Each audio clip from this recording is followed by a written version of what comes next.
छोटी छोटी कन्या का रूप धर के, छोटी छोटी कन्या का रूप धर के, आके भाग जगाओ मैया मेरे घर के।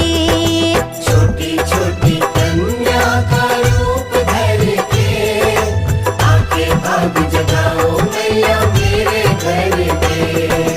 9 रूपों में 16 सिंगार करके, आके भाग जगाओ मैया मेरे घर के। छोटी छोटी कन्या का रूप धर के, आके भाग जगाओ मैया मेरे घर के।